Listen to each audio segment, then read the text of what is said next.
Apa kisah Nabi Muhammad SAW yang membuatmu menangis? Hari kiamat merupakan peristiwa kehancuran alam semesta dan menjadi awal bagi kehidupan yang kekal. Sebelum menuju surga atau neraka, umat manusia akan dibangkitkan lalu dikumpulkan di padang mahsyar untuk menjalani pengadilan dari Allah Subhanahu wa Ta'ala. Pada hari itu, semua manusia hanya akan memikirkan dirinya sendiri. Bahkan, ketika orang tua, suami, dan anak di sebelahnya diseret oleh malaikat, mereka tidak akan saling menolong karena lebih mementingkan nasibnya sendiri.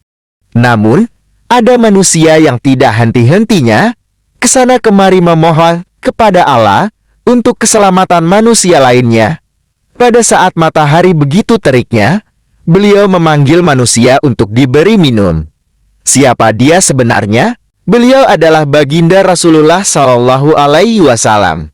Sang Nabi terakhir ini menjadi satu-satunya manusia yang paling sibuk luar biasa pada saat itu, disebutkan dalam sebuah hadis dari Abbas radhiyallahu anhu bahwa Rasulullah Shallallahu Alaihi Wasallam bersabda, orang yang pertama kali dibangkitkan dari kubur di hari kiamat nanti adalah Muhammad Shallallahu Alaihi Wasallam. Nantinya, malaikat Jibril alaihi salam datang kepada Nabi dengan membawa burak, lalu malaikat Israfil membawa bendera dan mahkota, sedangkan malaikat Israel datang dengan membawa pakaian-pakaian syurga.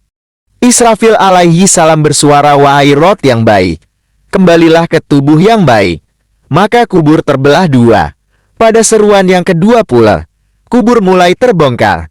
Pada seruan yang ketiga, ketika Rasulullah Shallallahu Alaihi Wasallam berdiri, sang Nabi membersihkan tanah dari atas kepala dan janggutnya.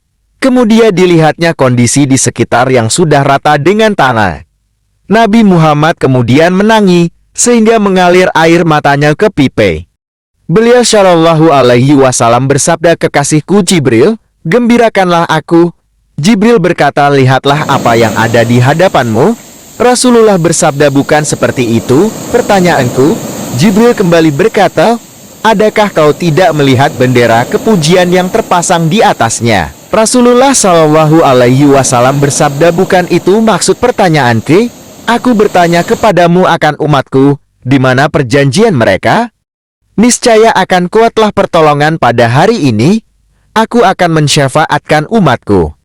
Jibril alaihi salam menyeri, wahai sekalian makhluk, datanglah kamu semua ke tempat perhimpunan yang telah disediakan oleh Allah Ta'ala.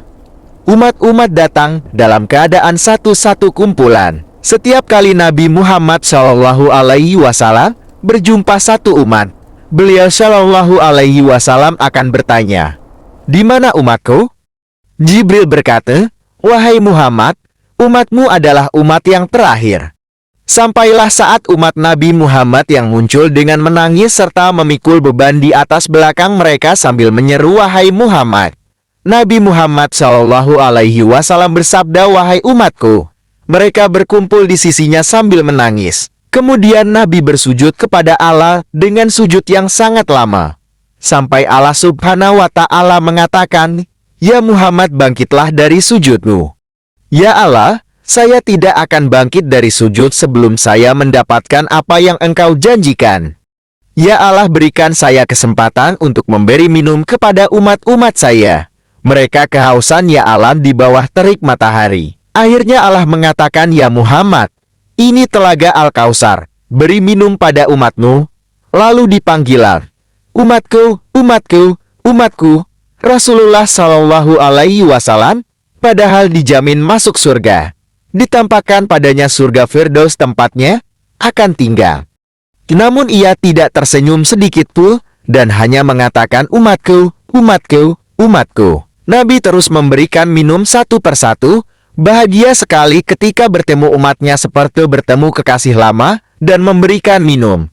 Setelah minum satu teguk, maka manusia tidak akan haus selama-lamanya. Setelah memberi minum umatnya, Rasulullah Shallallahu Alaihi Wasallam sujud lagi. Ya Muhammad, kenapa engkau sujud lagi? Sujudnya lama sekali sambil menangis di hadapan Allah. Bangun ya Muhammad, akan aku berikan apapun yang engkau minta. Ya Allah, selamatkanlah umatku dari Sirat. Kata Allah, maka tumbuhlah mereka di ujung Sirat. Nabi kemudian menunggu kita di ujung Sirat sambil mengatakan, "Ya Allah selamatkan, ya Allah selamatkan." Maka yang amalnya banyak dia lewat, namun ada juga yang jatuh ke dalam neraka. Ketika tahu umatnya masih banyak yang ada di dalam neraka, Nabi Muhammad SAW langsung sujud lagi. "Ya Muhammad, bangkitlah dari sujudmu. Apa yang engkau inginkan?" "Ya Allah, selamatkanlah seseorang yang di dalam hatinya ada iman, walaupun sebesar biji kurma." Lalu Allah menyetujui. Nabi langsung ke neraka dan mencari umatnya yang memiliki iman sebesar biji kurma. Ketika bertemu dengan Rasulullah, umat ini habis disiksa dan tubuhnya luka parah. Kemudian Rasulullah memeluk mereka dan mempersilakan masuk ke surga. Setelah tidak ada lagi, Nabi Muhammad SAW kembali sujud di hadapan Allah dengan sujud yang sangat lama. Dalam sujud lama itu, kemudian Nabi menangis. Lalu Allah berkata, "Ya Muhammad, kenapa engkau menangis? Ya Allah, selamatkanlah umat saya dari api neraka yang mereka di dalam hatinya ada iman sekecil biji jagung." Kata Allah, "Aku izinkan." Akhirnya Nabi Muhammad lari lagi ke neraka. "Wahai malaikat, keluarkan umatku yang di hatinya ada iman sebesar biji jagung." Keluar lagi sekian ribu dan sekian juta umat Nabi Muhammad. Apakah sudah selesai? Ternyata tidak.